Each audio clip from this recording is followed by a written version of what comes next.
Hello students, आज हम start कर रहे हैं book 3 8 edition chapter number 3 exercise 3B question number 4 part E में हमारे पास जो इक्वेशन गिवन है। तो यहाँ हम क्या करेंगे, सबसे पहले इन दोनों ब्रैकेट्स को आपस में मल्टीप्लाई कराएंगे और यहाँ पर इस ब्रैकेट को हम x से मल्टीप्लाई करके इक्वेशन को एक्सपेंड करेंगे। तो सबसे पहले हम दो ब्रैकेट्स को मल्टीप्लाई करेंगे। तो हम क्या करेंगे, पहले हम 5x से इस पूरे ब्रैकेट को मल्टीप्लाई करेंगे, फिर हम -9 से इस पूरे ब्रैकेट को मल्टीप्लाई करेंगे।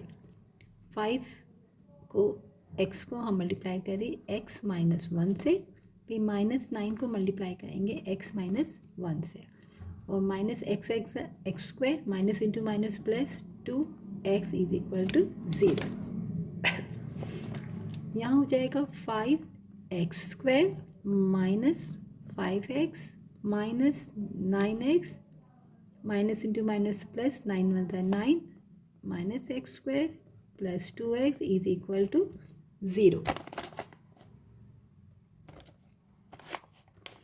अब हम सारे जो वेरिएबल्स है, जैसे 5x स्क्वायर और ये है minus x square minus 5x minus 9x plus 2x और कांस्टेंट टर्म एक ही प्लस 9 इज इक्वल टू 0।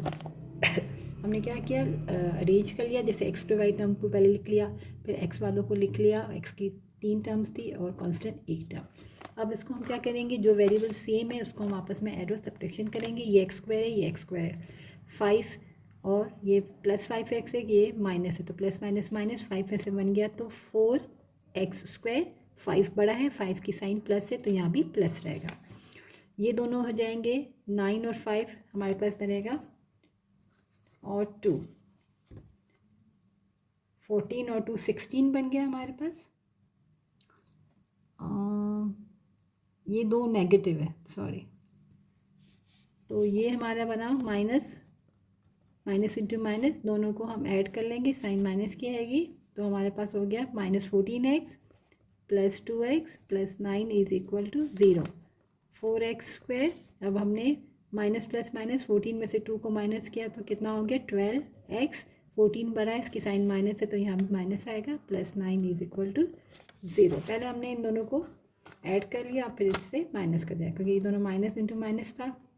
9 और 5 14 बना, प्लस 2x को हमने लिख लिया, फिर इन दोनों को आपस में क्या माइनस प्लस माइनस, 14 में से 2 को माइनस किया तो 12 आया, 14 बड़ा है, इसकी साइन माइनस है तो साइन यहाँ पर माइनस किया है। अब ये हमारे पास आ गई है क्वाड्रेटिक फॉर्म की इक्वेशन, क्वाड्रेटिक फॉर्म की आ गई है। और हमारे पास स्टैंडर्ड फॉर्म क्या होती है क्वाड्रेटिक इक्वेशन की, ax square plus bx plus c is equal to 0, यानी कि पावर स्क्वायर, पावर 1 और कांस्टेंट, तो पावर 2 पावर 1 और कांस्टेंट। अब हम इसको सॉल्व करेंगे कंप्लीटिंग स्क्वायर मेथड से। तो सबसे पहले हम क्या करेंगे, यहाँ हमें 1 बनाना है, यानी कि ये x स्क्वायर के साथ नंबर्स 1 होना चाहिए, इसको हमें 1 बनाना है, तो यानी कि 1x स्क्वायर। तो यहाँ पर 4 है, तो हम क्या करेंगे, पूरी इक्वेशन को 4 से डिवाइड करेंगे ताकि यहाँ पर 1 आ जाए। तो ये हमारा फर्स्ट स्टेप होता है कि यहाँ 1 बनाना। अगर इक्वेशन 1x स्क्वायर है तो हम सीधा सेकेंड स्टेप सॉल्व करेंगे, अगर यहाँ पर कोई भी नंबर है तो पूरी इक्वेशन को उससे डिवाइड कर देंगे। तो यहाँ हो गया x स्क्वायर, 4 1 4, 4 3 12, तो 3x plus 9/4 is equal to 0। अब सेकेंड स्टेप हमारा क्या होता है कि कांस्टेंट टर्म को हम राइट साइड पे शिफ्ट कर देते हैं, तो x square minus 3x is equal to minus 9/4। अब यहाँ नेगेटिव है तो हम आइडेंटिटी कौन सी अप्लाई करेंगे, माइनस की a square minus 2ab plus b square equal होता है a माइनस b का whole square.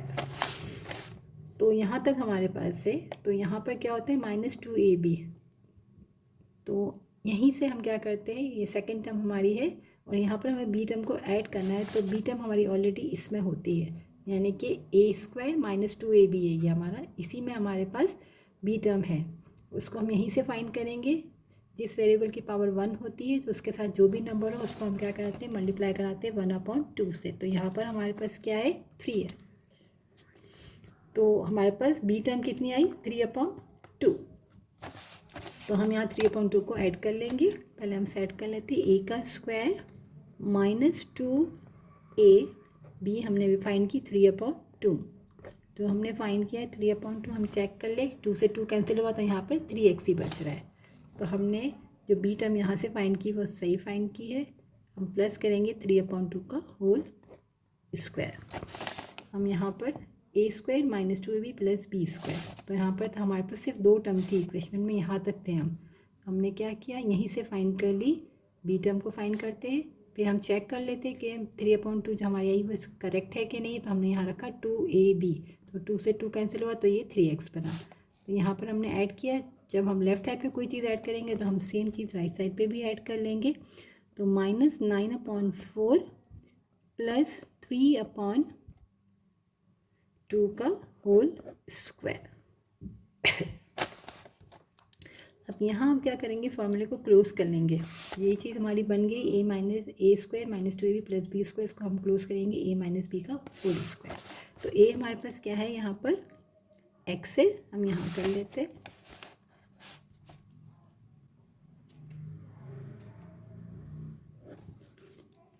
x minus B term हमारी आई है 3/2 का whole square is equal to -9/4 + 3 3 ज़ा हमारा क्या हो गया, 3 3 ज़ा 9 और डिवाइड 2 2 ज़ा 4। तो यहाँ अगर हम देखें तो ये हमारा हो गया -9/4 और +9/4।